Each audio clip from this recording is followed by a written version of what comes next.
and he's Mr. Gaurav Kaul. He is the founder and CEO of Recyclean. So the floor is yours, Mr. Gaurav. Surely, Dr. Wasim, thanks a lot for giving me the opportunity.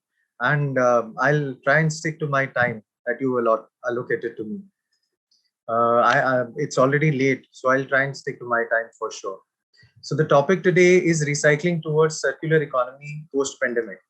I think it is about finding the right balance, and as Ranjit sir spoke about earlier, it is about finding the right balance between maximizing environmental benefits, maximizing social benefits, and thereafter maximizing economic benefits.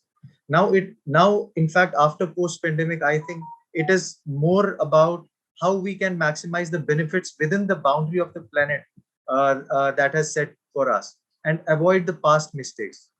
When we talk about recycling, what do we have to say? What do we mean by saying that? Is basically we are talking about conserving resources. We are also talking about creating jobs, reducing poverty, ending hunger. We are talking about using smart technologies for recycling so that the impact on biosphere as well as pollution are reduced. It has to be inclusive. We have to look at issues of sustainable mechanism. We have to look at how we protect small recyclers and rag picker communities from the impact of change after the pandemic, especially. We have to enforce and regulate, whether it is enforcing against dumping actions. Those actions have to be taken, and then we have to explore outside the box on what is the potential for looking at recycling as a culture, for exploring what new opportunities can recycling provide in the living beings and the system of living beings. I have a few points to make. I'll just briefly make those points here, though I had a lot to say. Anyway, so first and foremost that we are dealing with is lack of data and information. As Abhayji did mention in his talk, we are looking at issue of lack of data and information, which is particularly useful. In fact, it is particularly useful now as we look at finding appropriate alternatives, understanding the impact, like do we understand what it means to change to bioplastics? Do we have to be conscious of greenwashing? Do we have proper business models that would engender the involvement of business communities for entrepreneurs? What impact are some of the brands and these alternatives having on SMEs? What systems do we need in place to encourage greater involvement of the private sector? Then, after the lack of data and information, we have the enabling environment that we need to keep, and this is for the governments especially. The governments need to enable environment. Environment needs to be there who facilitate the integration of improved waste management approach, and that has to happen initially at the policy, legislative, and regulatory level. Incentive, we need to have an incentive framework there. We have to move away from the sector-based approach, and if we have to grow recycling, then we have to also embrace all those issues that potentially impact on it now, maximize on it in the future. We actually need to change the narrative to awareness campaigns, change the attitude, and changing the behavior as it has to be there at the highest level in terms of potential agenda. Now, how do we change the narrative?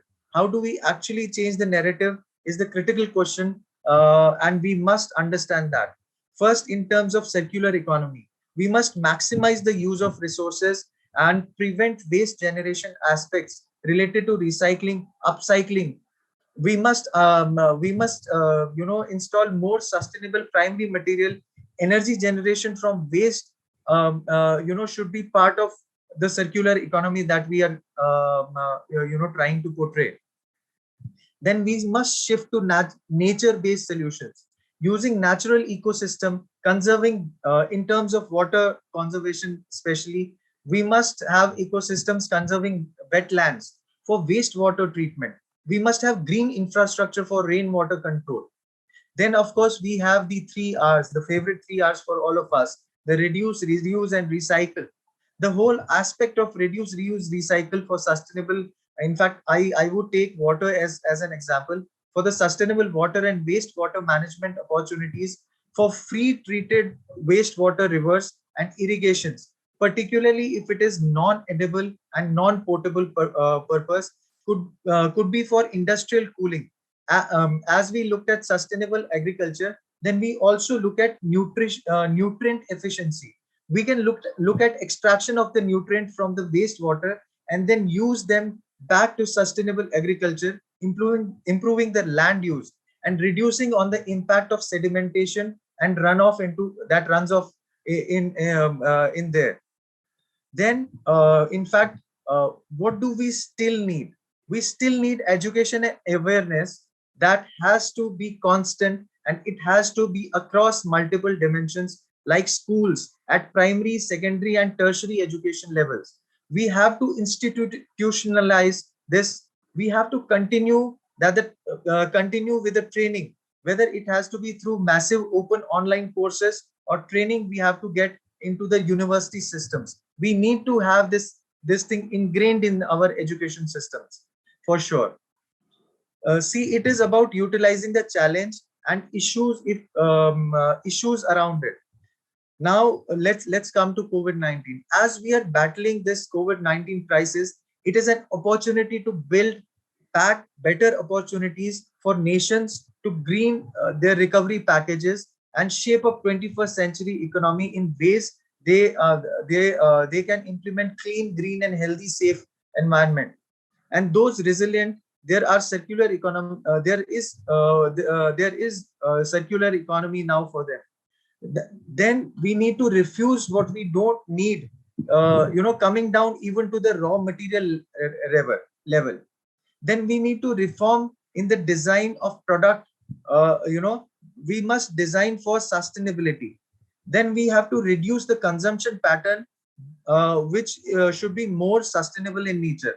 Then we need to reuse and recycle, where we look at improving the collection so that at the end of the day, what we have to dispose is really minimal that way. And therefore the potential impact of potential impact on the earth as a whole, this is actually an opportunity for us to harness upon.